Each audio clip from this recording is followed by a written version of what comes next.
Legacy, it's like the fantasy gods knew week 11 would be a tight one. And week 12, just spoiler, when we get to that, matchups are going to be pretty hectic. We had our two rookie teams getting after it, and that came down to only a matter of points.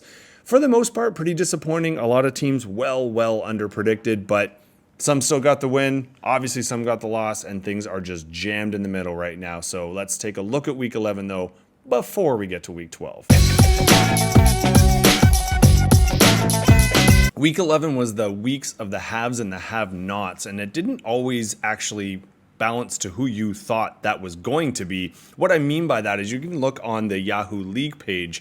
If you had one of the people who went off, you were in the green, and if you didn't, you were very much in the red, because those who did not hit really did not hit. Even with the games, they were kind of hit or miss. We did have our big Rams, Seattle. If you watched it, it was a little bit disappointing, but not a bad game. I mean, Benedict Darnold kind of threw it away for the Hawks, but even then, they kind of still had a chance if the Rams didn't have the MVP, and by that, the most valuable punter. For those watching, you know what I'm talking about. Pinning a team down that late kind of sealed the deal. And if we're talking about a punter in a game like that, I guess that's football, but that's not really fantasy football. So those were hit and miss even there. You are looking at, like we've talked about before, the NFC just seems to have a few more established teams, and if you have some of those guys, awesome. But even then, Eagles look pretty much unbeatable, or their defense looks pretty good again. But nobody wants an Eagle because they're just, like I said it last week, every time I watch the Eagles play, they make me hate football. It's not fun. And yet them and the Rams and possibly the Hawks look like the teams to beat if they stay healthy. So we'll see how that rolls. AFC, though, it was more of the same. You haven't had teams that just go up and down. There's a reason why Vegas still low-key likes that Ravens-Chiefs matchup.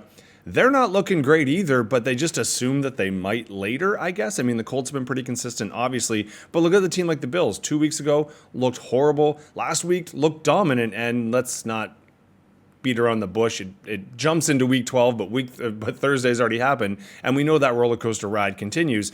I had some pushback and some people saying, what about us Chargers? Well, what about you? You had Herbert who threw 0 yards in the second half, even though the week before they looked just fine. So the AFC just seems like that kind of a up and down roller coaster, and you assume that whoever comes out of there is going to be fairly battle tested, whereas the NFC just seems to have a few more juggernauts. We'll see how that rolls. Even in these Ravens, though, if you're watching Lamar, he is not looking good. Realistically, there's some of these big teams that are making us fantasy owners really have to question.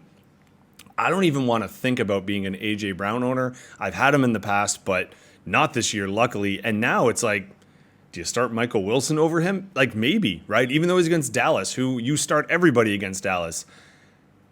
In a need to win week, I don't know that you do. I mean, it's kind of up to you. Lamar's another one. He is not looking healthy, and yet would it shock you if he went out and had QB1 type performances? So it really doesn't give us a whole lot to play on.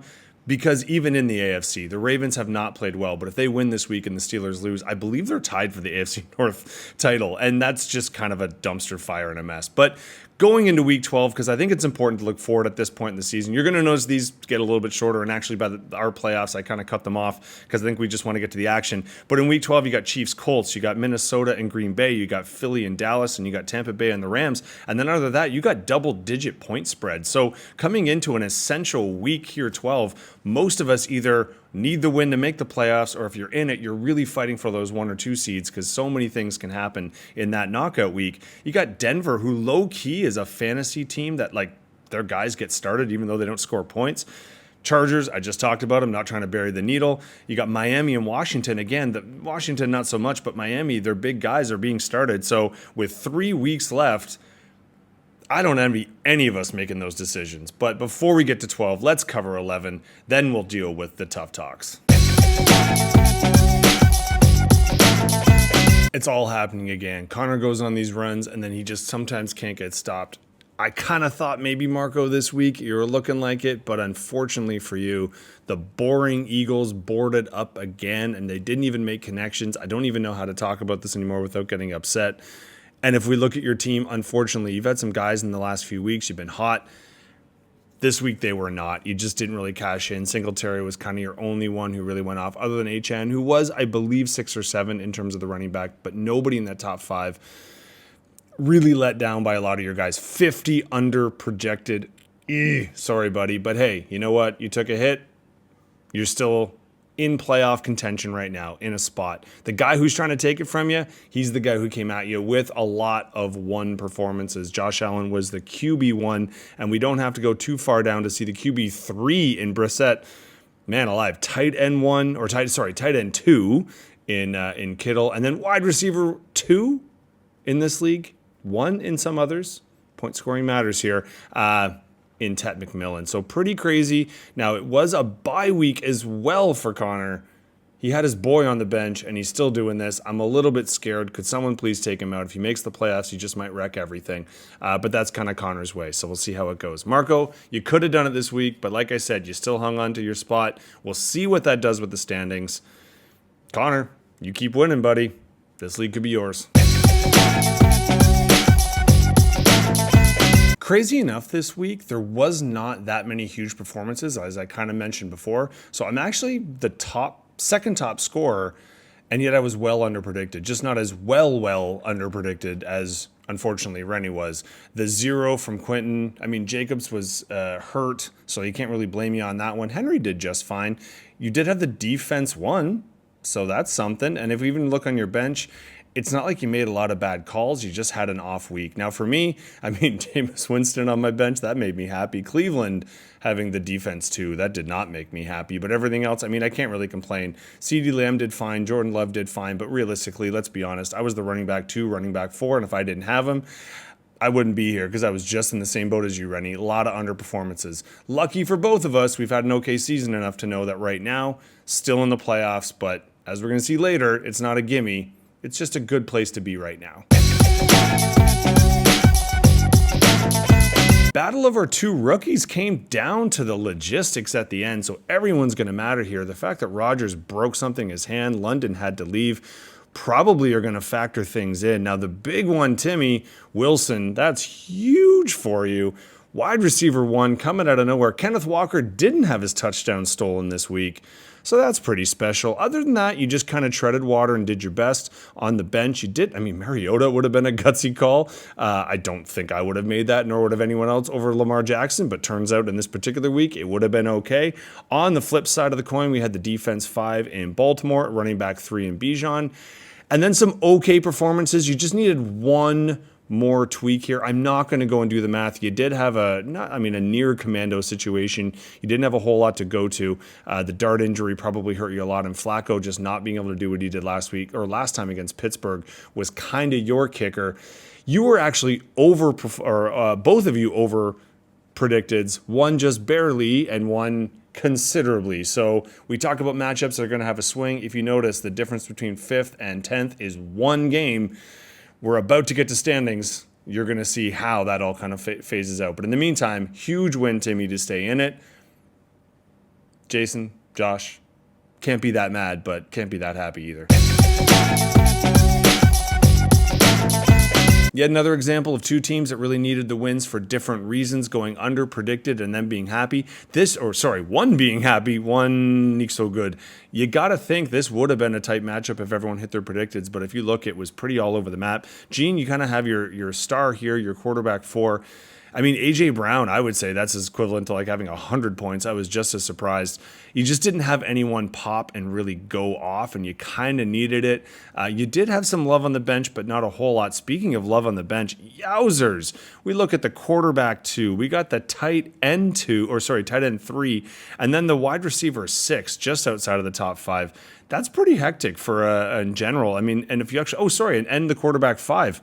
Fields, there you are. So we look at who you did start. I mean, you still had some love up there. You sure? The wide receivers 3 and 4 and Pickens and Nico. But I got to say, Rushke, lucky to get out of this one with the W, or you could say the other way around. It doesn't matter who you start, you're getting the win, and your bench is going to go off. Your bench might have been actually good enough to beat some of the teams this week. You are still in the playoffs, obviously. Top 3, just fishing for a top 2 seed so you can get that bye. Gene, need a little bit more to make those playoffs, so let's see how that pans out once we get to the standings. Of course, before we get to the standings, we got to talk. This is huge. Number 9 taking down number 1. Jeff, from such a solid start, has had a few issues. Some his fault, some not so much. I mean, who would have known that Chase would have spit in someone's face and get the boot? Smith and Jigba, that was the wide receiver 5. He's got to be pretty happy with that. But Tez Johnson's been actually up and down and had some big weeks. This is kind of his biggest underperformance. Looking at the bench, though, it's not like he had a whole lot to go on there. Whereas on the flip side of that, Purdy was just outside of the top 5. So that was a near kind of miss here, especially since you only had one quarterback going. But who really cares? You had the tight end one, and you certainly had enough to get it. Like we keep saying, under-predicteds for both, but one was just way under-predicted where the other one was just under-predicted. So in this case, Tim, huge win for you. We're about to see why. Jeff, you're still hanging on to the number 1 spot. Don't know how many more losses you can do to still say that, but hey, you're still our leader. Pretty crazy. We got us up top just fighting for it, going down to point differential right now, but obviously we need a win or two in the next couple weeks to cement those buys, so Jeff and I are really looking for that. Everybody else is within 2 games of each other, so this is, and with 3 games left, you're all math people enough. You can figure that one out. It's going to get tight here, and obviously points are going to matter. Connor's probably just itching to get a tie. He's one of the top scoring teams in the league, and yet he's on the outside looking in.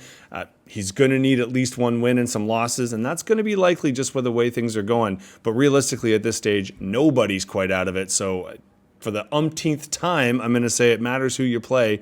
And we've got a couple key matchups here. 2, our top 4 is squaring off with each other. Rennie and I went last week. Now we go to Gan. Schedule is not kind. Then, if you make matters even more interesting, 5th and 6th, they're getting after it. One is going to keep their playoff spot. The other one, depending on points, might lose it. We got our 9 and 10 going after it. It's like they meant to do this. Honestly, how did they know that this was going to be the situation in week 12? What a crazy week. I'm sorry for anyone who has buys and injuries because this is not the week to have it.